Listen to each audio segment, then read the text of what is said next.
آ گئے. آنے کے بعد صبح کو نماز سے فارغ ہونے کے بعد آپ نے اپنے بیٹوں کو بلایا. آپ نے فرمایا ابھی بات سنو، میں نے آج ایک گھر میں ایک لڑکی کے بارے میں مجھے معلومات ہوئے ہیں، ماشاء اللہ وہ بڑی متقیہ ہے، اللہ سے ڈرنے والی ہے. میں تو بوڑھا ہو گیا، مجھے تو اب شادی کی خواہش تھی، ورنہ میں خود شادی کر لیتا، لیکن اب میں بوڑھا ہو چکا ہوں، مجھے اب شادی کا ارادہ نہیں ہے. تو تم میں سے جو شادی کرنا چاہے، میں چاہتا ہوں کہ ایسی متقی لڑکی جو ہے نا وہ میرے گھر میں آئے.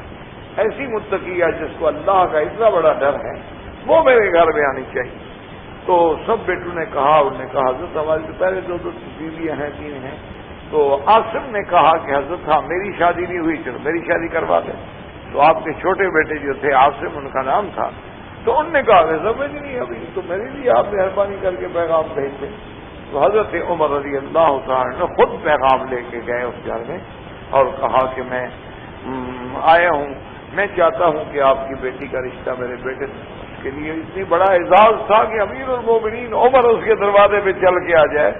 تو انہوں نے کہا حضرت آپ کے لیے کوئی انکار ہو سکتا ہے؟ نہیں، بالکل سوچ لیں، استخارہ کر لیں اور اچھی طرح سوچ لیں، بہرحال میں رشتے کے لیے آیا. تو اللہ کو منظور تھا تو حضرت عاصم سے اس لڑکی کا رشتہ ہو. حضرت عاصم حضرت عمر کے بیٹے تھے. اللہ نے اس لڑکی سے حضرت عاصم کو بیٹی دی. اس بیٹی سے جو بچہ پیدا ہوا وہ عمر بن عبدالعزیز کہلایا، جس کو ثانی عمر کا خطاب ملا. یہ حضرت عاصم کی بیٹی سے جو بچہ پیدا ہوا وہ کس مقام پہ پہنچا؟ عمر بن عبدالعزیز. کہ تابعین کے دور کا آدمی ہے، لیکن اتنا بڑا مقام اسے ملا ہے کہ اس کو ثانی عمر کا لقب دیا ہے عالم اسلام نے. تو وجہ کیا تھی کہ اصل جو گھر میں خیر تھی، وہ بطن بڑا صاف تھا، ان کا تزکیہ ہو چکا تھا، ان کے گھروں کے اندر ڈر تھا. تو اس سے جو اللہ پاک نے بچے دیے، اس بچے سے پھر آگے اللہ تبارک و تعالی نے ایسے لوگ پیدا کیے کہ عمر بن عبدالعزیز کہلائے. اسی طرح سے آپ دیکھ لیں کہ اللہ تبارک و تعالی نے جتنے انبیاء علیہم السلام کو بھیجا ہے، اللہ نے ان کے خاندان میں ایسی حفاظت کی ہے کہ ان کے خاندان میں کافر عورت تو آ سکتی ہے لیکن بد کردار عورت نہیں آ سکتی. اللہ تبارک و تعالی نے ان کو محفوظ رکھا. تو اس لیے ضرورت ہوتی ہے میرے عزیز کہ ہم اپنے گھروں کی اصلاح کے لیے، اور اصلاح کا حل کیا ہے؟ اصلاح کا حل یہ ہے کہ آج صحیح معنی میں اہل علم، صحیح معنی میں اہل تقیٰ، صحیح معنی میں اللہ سے ڈرنے والے، صحیح معنی میں اولیاء اللہ، صحیح معنی میں عباد اللہ الصالحین، صحیح معنی میں مقربین کی تو بہت کمی ہو گئی ہے. یہ قحط الرجال کا دور ہے. اب حل یہی ہے کہ ہم ایسی سیرت کی کتابیں جن کا تعلق امہات المؤمنین سے ہے، جن کا تعلق جو ہے ازواج انبیاء اور رسول سے ہے، جن کا تعلق جو ہے اصحاب رسول سے ہے، تو ان کی سیرت جو ہے وہ ہماری ہدایت کا ذریعہ ہوتی ہے. اور جب گھر میں ہدایت ہو جائے تو سمجھیں سب کے لیے ہدایت ہو گئی. کیونکہ سب سے بڑا مدرسہ جو ہے وہ جیسے کہ علماء نے اور بزرگوں نے بھی اور امثلہ والوں نے بھی کہا ہے کہ سب سے بڑا مدرسہ ماں کی آغوش ہوتی ہے. اس آغوش میں جو بچہ تعلیم لیتا ہے النقش کل حجر ہو جاتا ہے. وہ ایسا ہے جیسے پتھر پہ آپ نقش کرتے ہیں. جب وہ بڑا ہو کے ہمارے پاس آتا ہے تو نقش کل ماں ہوتا ہے کہ جیسے پانی پہ آپ کوئی لکیر کھینچ دیں تو وہ فوراً مٹ جاتی ہے. لیکن جب بچہ صاف ہوتا ہے، مولود علی الفطرہ ہوتا ہے، اس کا ذہن و دماغ بڑا صاف اور پاکیزہ ہوتا ہے. آپ سمجھتے ہیں کہ 6 مہینے کا بچہ ہے، آپ سمجھتے ہیں کہ 1 سال کا بچہ ہے، آپ سمجھتے ہیں کہ 2 سال کا بچہ ہے، لیکن وہ سب کچھ دیکھ کے اس کے ذہن میں فیڈ ہو رہا ہوتا ہے. بڑے ہو کے وہی اثرات جو ہیں وہ ظاہر ہوتے ہیں. اس لیے ہم نے الحمدللہ اپنے دروس کا سلسلہ جو ہے وہ سیرت امہات المؤمنین یعنی ازواج النبی المصطفیٰ رضوان اللہ علیہن اجمعین سے رکھا. تو جہاں ہم نے ان کے اور فضائل میں کہ اللہ نے ان کے بارے میں کئی چیزیں ہیں جو قرآن میں فرما دی. ایک تو فرما دیا کہ ازواجہ امہاتہم کہ آپ کی بیویاں سب کی مائیں. دوسرا فرما دیا کہ لستن کاحد من النساء کہ دنیا کی کوئی عورت تمہارے مقابلے پہ نہیں آ سکتی، دنیا کی کوئی عورت تمہاری ہمسر نہیں ہو سکتی، دنیا کی کوئی عورت تمہارے ہم پلہ نہیں ہو سکتی. اسی لیے مجھے یاد ہے حضرت والد صاحب رحمۃ اللہ علیہ، کافی پرانے دور کی بات ہے، ہم پڑھتے تھے تو ہمیشہ کہتے تھے بھائی بات یہ ہے کہ جہاں تک عقیدے کا تعلق ہے تو الحمدللہ میرا عقیدہ بھی یہی ہے کہ حضور صلی اللہ علیہ وسلم کے بعد سب سے افضل جو ہے اللہ کے نبی کی امت میں ابو بکر و عمر، عثمان و علی ہے۔ پہلا مرتبہ شیخین کا ہے ابی بکر و عمر کا، اس کے بعد حضرت عثمان و علی کا رضوان اللہ علیہم اجمعین۔ وہ فرماتے بھائی میرا بھی عقیدہ یہی ہے، الحمدللہ جو عقیدہ اہل سنت والجماعت ہے، لیکن کہتے تھے بات یہ ہے کہ جو قرب بی بی عائشہ کو نصیب ہو سکتا ہے وہ ابو بکر کو تو نہیں ہو سکتا۔ ہر میں شان تو ابو بکر کی بڑی ہے، ان کا اس میں تو ہمارا ایمان ہے، یہ ہمارا عقیدہ ہے، اور ویسے بھی ابی بکر باپ ہے، بی بی عائشہ ان کی بیٹی ہے، لیکن ایک ہے مقام تقرب کے قربت کا اور بے تکلفی کا، تو جو ایک بیوی کو اپنے خاوند کے ساتھ ہو سکتا ہے وہ کسی اور کو تو نہیں ہو سکتا، سوال ہی پیدا نہیں۔ اسی لیے بی بی عائشہ فرماتی تھی نا کہ ایک دفعہ وہ کچھ حبشے کے لوگ تھے، وہ تیر اندازی کی مشق کر رہے تھے، تو میرا دل بھی چاہا کہ میں ان کے کھیل کو دیکھ لوں، تو میں حضور کے پیچھے آ کے چھپ کے کھڑی ہو گئی اور حضور کے کندھے پہ میں نے اپنی تھوڑی رکھ لی کہ یہاں سے چھپ بھی جاؤں اور دیکھ بھی لوں ان حبشہ کے کھیلنے والے بچوں کو۔ بچے تھے وہ تیر اندازی کی مشق کر رہے تھے، تو بی بی عائشہ فرماتی ہیں کہ حضور کھڑے رہے اتنی دیر، اور میں بھی آمدن کھڑی رہی کہ دیکھوں کہ حضور کے دل میں میری کتنی محبت ہے، میرے لیے کتنی دیر کھڑے ہو سکتے ہیں، لیکن حضور پاک نہیں ہٹے اپنی جگہ سے جب تک میں نے نہیں کہا کہ اچھا بس یا رسول اللہ میں نے دیکھ لیا، حضور تو تم کھڑے۔ یہ مقام کسی اور کو مل سکتا ہے، یہ مقام تقرب کسی اور کو مل سکتا ہے، اور یہ بے تکلفی اور زوج کا جو تعلق اپنی زوجہ سے ہو سکتا ہے کہ جن کو اللہ فرماتے کہ ہن لباس لکم وانتم لباس لہن، کہ ہم نے عورتوں کو تمہارا لباس بنایا ہے اور تمہیں ان کا لباس بنایا ہے، کہ جیسے لباس بندے کو ڈھانپ لیتا، جیسے لباس سردی اور گرمی سے بچا لیتا، جیسے لباس ہمارے عیوب پہ پردہ ڈال دیتا ہے، جیسے لباس ہماری زینت کا ذریعہ بن جاتا ہے، جیسے لباس ہمارے یعنی اٹھنے بیٹھنے میں عزت و احترام کا ذریعہ بن جاتا ہے، اسی طرح اللہ نے عورت کے لیے مرد کو لباس بنایا ہے اور مرد کے لیے اللہ نے عورت کو لباس بنایا ہے۔ اس لیے جو مقام ان کو میسر ہو سکتا ہے وہ کسی اور کو نہیں ہو سکتا۔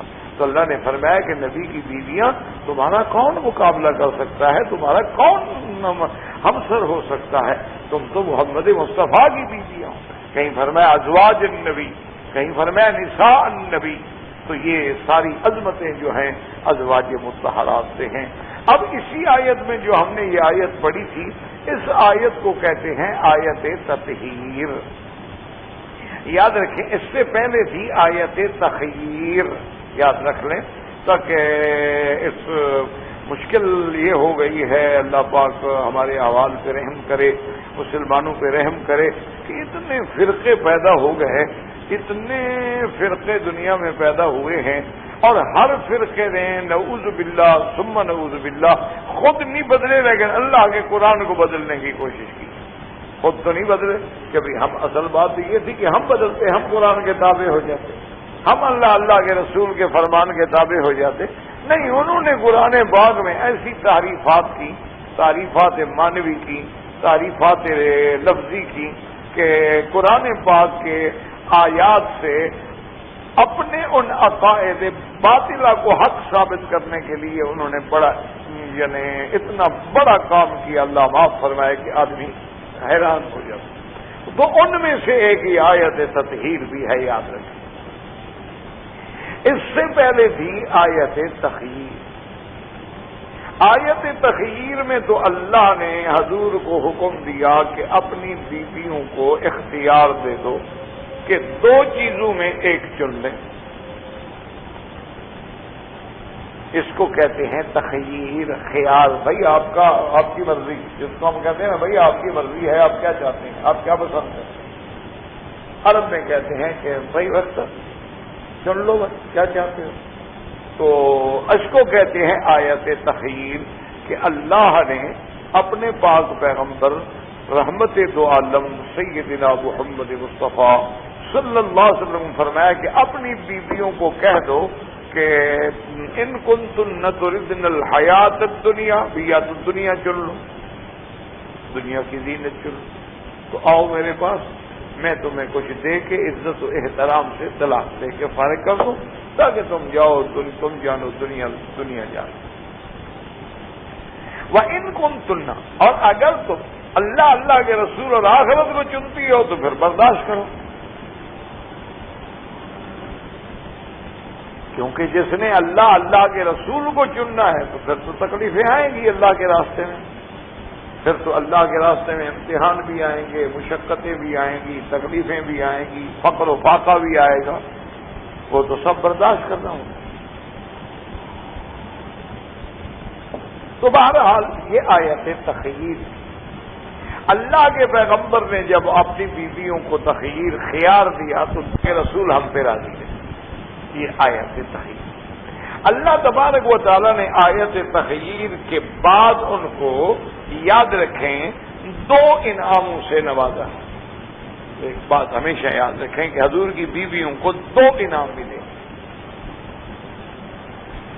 ایک تو انعام یہ ملا کہ اللہ نے اپنے نبی پہ پابندی لگا دی کہ لا یحل لک النساء من بعد، کہ میرے محبوب اب ان بیویوں کے بعد آپ کو مزید نکاح کرنے کی کوئی اجازت نہیں، بس ختم۔ اللہ نے یہ بڑی بات دیکھا نا کہ امت کے لیے پابندی نہیں ہے، بات کو سمجھیں کہ کتنا بڑا اعزاز ہے امہات المومنین کا۔ بھائی امت کے لیے تو کوئی پابندی نہیں، آپ شادی کرنا چاہتے ہیں کر لیں، کوئی پابندی نہیں ہے شرع۔ اچھا یہ بھی سمجھا کریں کہ کوئی حکم بھی نہیں ہے، حکم بھی نہیں کہ ضرور آپ دوسری شادی کریں، لیکن پابندی بھی نہیں ہے۔ وہ ہمارے ایک دوست تھے، وہ کہتے تھے بھی جتنے اصل میں وہ کہتے تھے کہ بھائی خوافین، ان نے کہا ہے خوافین جانتے ہیں نا، ڈرنے والے، انہوں نے کہا جتنے ڈرپوک لوگ ہوتے ہیں نا وہ ہمیشہ ایک بیوی ہوتی ہے۔ ہمارے استاد تھے، ہم پڑھتے تھے ان کے پاس، تو بہرحال یہ ہم نے کہا جی کیا وجہ ہے؟ انہوں نے کہا یہ قرآن کہتا ہے۔ میں تھوڑا کہتا ہوں بھائی، میں نے کہا حضرت قرآن شریف میں کہا، میں نے کہا قرآن میں لکھا ہوا ہے نا کہ اللہ نے 4 بیویوں کی اجازت دی ہے۔ وَإِنْ خِفْتُمْ، اگر تم ڈرتے ہو کہ اللہ تعدلوا، عدل نہیں کر سکو گے، فواحدہ، پھر ایک پہ گزارا کرو۔ تو جو ایک پہ کر رہا ہے تو خوافین میں تو ہو گیا نا ڈرنے والوں میں، کہ اگر نہ ڈرتا تو پھر ایک پہ کیوں رہتا؟ نے کہا اس لیے بہرحال ایک پہ جو ہے، تو یہ بھی سمجھے اسلام نے اجازت دی ہے، حکم نہیں دیا کہ لازم 4 کرو، بات کو سمجھا کریں، حالات ہوتے۔ اب دیکھیں نا مثلا ایک بھی آپ نے دور نہ جائیں، شہنشاہ ایران کو دیکھ لیں، اس کی ملکہ ثریا جو تھی کتنی محبتوں سے اور کتنے اس نے اکرام و اعزاز سے شادی کیوں چھوڑ دیا؟ کہ قانون میں اجازت نہیں تھی دوسری بیوی رکھنے کی۔ ان کو اپنا قانون جو تھا آریہ مہر کا وہ اجازت نہیں دیتا تھا کہ بادشاہ دوسری بیوی نہیں رکھ سکتا۔ اس کا انجام کیا ہوا کہ اس نے بیوی کو طلاق دی، اور بیوی بیچاری دھکے کھاتی رہی، اور بعد میں کہیں ہالی ووڈ میں جا کے پتہ نہیں فلموں میں بھی اس نے کام کیے، اور بادشاہ نے بعد میں دوسری شادی کی۔ تو وجہ کیا تھی؟ اگر اسلام کا قانون ہوتا تو کیوں بیچاری پہ ظلم ہوتا؟ وہ بھی رہ جاتی ہے اور بھی آ جاتی، کیا فرق پڑ جاتا؟ تو اصل بات یہ ہے کہ اسلام کے نظام میں بڑا انصاف ہے، بڑا عدل ہے۔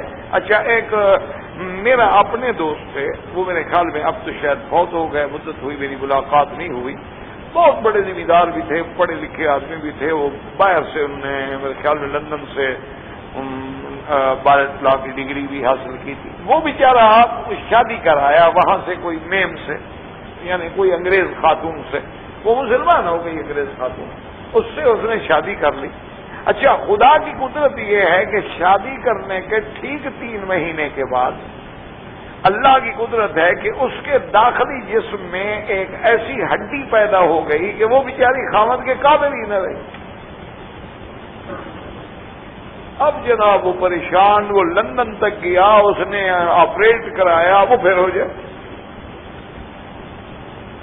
لیکن شریف لوگ تھے، اس نے نبھایا، اس نے اس کو چھوڑا کہ دیکھو ایک غیر مسلم عورت تھی، اسلام لائی، میری بیوی بنی، میں اس کو گھر لایا، اب اگر ٹھیک ہے وہ بیچاری میری حقوق زوجیت ادا کرنے سے قاصر ہے تو اس کا کیا گناہ ہے؟ اس نے اس کو قائل کیا کہ دیکھو تو مجھے اجازت دو، میں کچھ اس کا بالکل آپ کریں، کیوں نہ کریں، آپ کا حق ہے، اور یہ آپ کی بڑی مہربانی ہے کہ آپ نے مجھے اپنے گھر میں رکھا ہوا، اور وہی اعزاز و اکرام ہے جو میرا پہلے تھا۔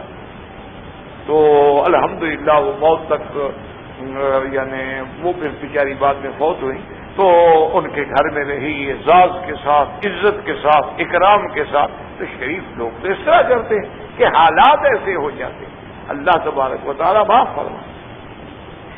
ایک آدمی نے مجھے سنایا، اس نے کہا کہ مجھے اللہ نے 3 بچے دیے، 2 لڑکے تھے 1 لڑکی، اس کے بعد میری بیوی کو بھی دھن لگ گئی اور مجھے بھی شیطان نے ورغلا دیا کہ یار 3 بچے کو تھوڑے ہوتے ہیں، بس وہ ٹھیک ہے، جتنے کم بچے ہوتے ہیں وہ اچھے ہوتے ہیں، زیادہ بچے جو ہوتے ہیں تو وہ جنجال ہوتا ہے اور یہ ہوتا ہے اور وہ ہوتا ہے۔ انہوں نے کہا جناب اللہ معاف فرمائے کہ میں نے بجائے اس کے کہ موقتاً بچوں کو روکنے کا علاج کرتا، میں نے مستقلاً بیوی کا آپریشن کرا دیا، یوٹرس ریموو ہو گئی، بات ختم ہو گئی، یعنی بچے پیدا کرنے کے قابل ہی نہ رہے۔ اچھا خدا کی شان دیکھیں، ایکسیڈنٹ ہوا، 3 بچے ایک ہی ایکسیڈنٹ میں مر گئے، 3 بچے ایک ہی وقت میں، ایک ہی حادثے میں، ایٹ اے ٹائم۔ اب جناب بیوی میاں بیٹھے رو رہے کہ اب اور اولاد ہونے کے تو قابل ہم ہیں نہیں، اور اللہ نے ہوتے ایک ہی ہاتھ ایک ہی جھٹکے میں 3 لے لیے، اب ہم کیا کریں؟ اب وہ جناب پھر سوچا بھی کوئی شادی کروں، میں کچھ ایسا کروں، بس وہ اللہ عالم پھر کیا ہوا۔ تو مانا یہ ہے کہ اللہ کے قانون پہ کبھی آدمی کو استہزاء نہیں کرنی چاہیے۔ ہم اگر اس پہ عمل نہیں کر سکتے ہماری کمزوری ہے، اگر ہم اس کی حکمتوں کو نہیں سمجھ سکتے ہمارا نقص عقل ہے کہ ہمارا عقل اس مقام پہ ابھی نہیں پہنچا ہے کہ ہم احکام خداوندی کے اسرار کو سمجھ سکیں، ورنہ اللہ کے ہر حکم میں ایک حکمت۔ تو اب آپ دیکھیں جناب کہ آیت تغییر کے بعد اللہ نے 2 انعام دیے ہیں حضور محمد مصطفیٰ صلی اللہ علیہ وعلی آلہ واصحابہ وسلم کو، ازواج رسول کو۔ کیا پہلا کیا تھا کہ لا یحل لک النساء من بعد، کہ ان بیویوں کے بعد اب میرے محبوب اب آپ کو مزید نکاح کرنے کی اجازت ہی نہیں، آپ پہ حلال ہی نہیں، بات ہی ختم ہو گئی، لا تحل لک، خلاص لا یحل لک النساء۔